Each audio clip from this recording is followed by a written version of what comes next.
Bonjour à tous. Alors aujourd'hui, j'ai le plaisir de recevoir Anne David avec qui nous allons parler de son livre Je perds mes cheveux, comment les retrouver. Alors Anne David, pour ceux qui ne la connaissent pas, est nutrithérapeute, également assistante du docteur Résimon. Et alors parce que derrière une chute de cheveux, il peut y avoir des causes multiples, hormonales, nutritionnelles, inflammatoires, génétiques ou encore liées au stress. Alors ce livre va nous aider à mieux comprendre ce qu'est réellement l'alopécie, comment le distinguer d'une chute de cheveux normale et quels examens peuvent aider au diagnostic. Et surtout, quelles pistes d'accompagnement ont aujourd'hui montré leur intérêt. Bonjour Anne, merci d'être avec nous. Bonjour Cédric. Alors, est-ce que tu peux nous expliquer qu'est-ce que c'est que ce livre, pourquoi tu l'as créé?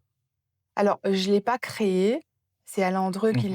l'a écrit. Il avait fait un premier jet et il a voulu compléter, son premier livre, en faisant «Je perds mes cheveux», en écrivant «Je perds mes cheveux».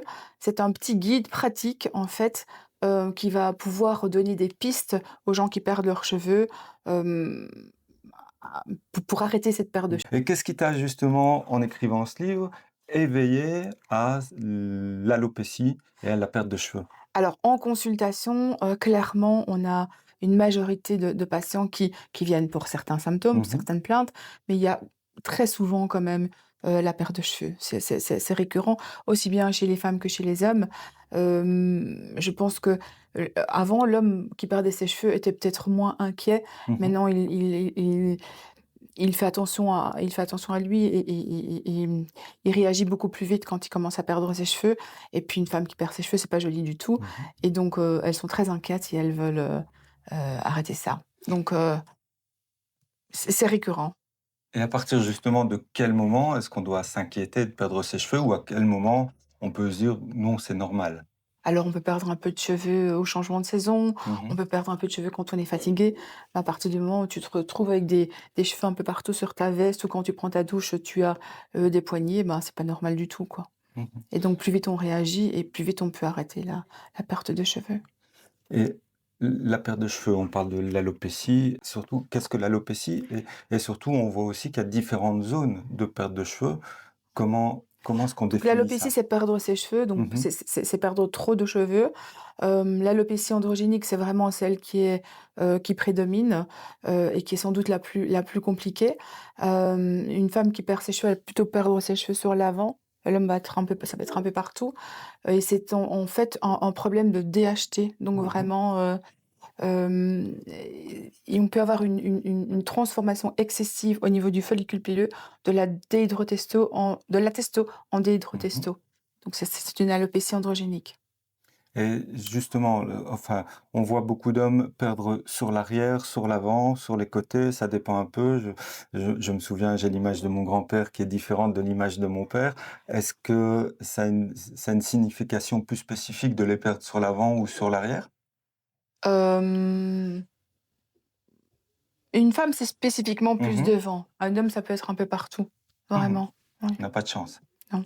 Bon, pour une fois que c'est dans ce sens-là. Et quelles sont les causes les plus fréquentes de la perte de cheveux? Alors, on peut bien entendu, parler des causes, alimentaires. Donc Mmh. on doit manger protéiné pour pouvoir avoir, des cheveux en bonne santé. Il faut avoir des acides aminés, tyrosine, tryptophane, méthionine, et cetera. Hem Une autre cause de perte de cheveux, ben, c'est la ferritine basse. Si on a une ferritine basse, donc essentiellement les femmes, elles peuvent avoir une ferritine basse parce qu'elles sont réglées, abondamment, et que la perte de fer, eh ben, évidemment, ça donne, une perte de cheveux. Quand on a un intestin qui va pas bien, qui est inflammatoire, avec une perméabilité intestinale, le premier nutriment qui part dans l'intestin, c'est le fer, donc on perd aussi ses cheveux. Un manque de zinc, ça donne une Mmh. perte de cheveux. On attend un taux, de zinc supérieur à 100. En dessous de ça, on peut perdre ses cheveux. Pareil pour la vitamine A, si on a une vitamine A en dessous de 70, on perd ses cheveux. Qu'est-ce qu'on a encore comme carence? Zinc, vitamine A, fer, toutes les vitamines B, du groupe Ouais. B, très importantes aussi. Le coenzyme Q10, quand on manque de coenzyme Q10, c'est également une cause de perte de cheveux. Les hormones peut-être aussi? Et alors effectivement, une des carences les plus importantes, c'est la T3 thyroïdienne. Mmh. Donc quand on a une T3 basse, eh bien, on perd ses cheveux. Quand on a un manque d'œstrogène, quand, la femme, arrive, dans sa préménopause, ménopause ou quand on a une carence en œstrogène, même Mmh. plus jeune, on a, une perte de cheveux qui peut quand même être importante, ouais. Alors, tu nous parles de ce qui pourrait être considéré comme des compléments, ou des médicaments pour dans certains cas, ou des traitements hormonaux. Est-ce que, tout compte fait, on peut déjà régler pas mal de choses avec l'assiette? Bien sûr, bien sûr. Si vous mangez, des protéines, si vous Mmh. mangez un peu de viande, si vous mangez pas de viande, prendre du moringa, de la spiruline, voilà. Bah, si on mange équilibré, Mmh. on va avoir des vitamines B, on va avoir de la vitamine A, on va manger, du poisson gras, les oméga 3, on va aussi être en anti-inflammation et Oui. le fait d'être en anti-inflammation, en mangeant du poisson gras, des huiles, végétales, oméga 3 et cetera, on aura beaucoup moins de perte de Mmh. cheveux. Alors, il y a pas mal de traitements qui sont proposés, parfois des traitements, miracles. Si ça fonctionnait, on le saurait, on aurait tous des Ouais, c'est cheveux, ça quoi. évidemment. Et quels sont les traitements les plus courants et ceux vers lesquels tu conseillerais le plus les gens de ton entourage? Il y a la nutrition évidemment, Oui. tu en fais partie. Est-ce qu'il y a d'autres traitements qui ont montré leur efficacité ou tu peux voir ça dedans? Donc manger correctement, se Mmh. complémenter, faire attention à ses hormones et ensuite à côté, ben, on peut prendre effectivement des petites cures pour booster la pousse, Mmh. des cheveux, heu, voilà, spécifiques en biotine et cetera. Mais, Hem, au niveau de la repousse, moi, je suis quand même encore mitigée. Je Mmh. pense que, par exemple, le PRP pour la qualité du cheveu, ça peut être ça peut être, efficace. Mais, voilà, après, quand les cheveux sont tombés et qu'ils ne reviennent pas, Ouais, ben, heu, c'est plus malheureusement, c'est difficile. plutôt la greffe, quoi. OK, donc on peut diminuer en tout cas la chute de Oui. cheveux et On peut l'arrêter, je pense, j'en on suis peut le premier arrêter. témoin, j'en suis le premier témoin et ça fait 8 ans que j'ai arrêté de les perdre. Si j'avais continué à les perdre depuis 8 ans, il m'en Il reste resterait rien. plus, Mmh. clairement. Donc voilà, ça c'est intéressant, mais de là à repousser, je sais que certaines personnes aussi arrivent à faire repousser des cheveux par la nutrition, par Mmh la mh. micronutrition. Mmh. Comment est-ce que ça c'est possible tout compte fait? Bah, dans le livre, il y avait, un cas justement d'une jeune fille Mmh. de une jeune dame d'une vingtaine d'années, 26 ou 29 ans Ouais. et elle était, multicarencée. Et donc quand on a pris en charge toutes ces carences, eh bien, en quelques mois, ses cheveux ont vraiment très bien repoussé.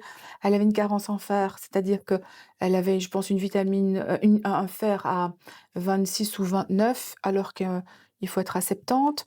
Elle avait un zinc bas, elle avait, un intestin, pourri, Ouais. effectivement. Heu, Elle n'avait absolument pas de transformation de la testostérone au niveau du follicule pileux, donc elle n'avait pas un problème hormonal. Mmh. Enfin si, elle avait quand même une T3 thyroïdienne qui était très basse puisqu'elle Ouais. avait 17 OK. signes d'hypothyroïdie.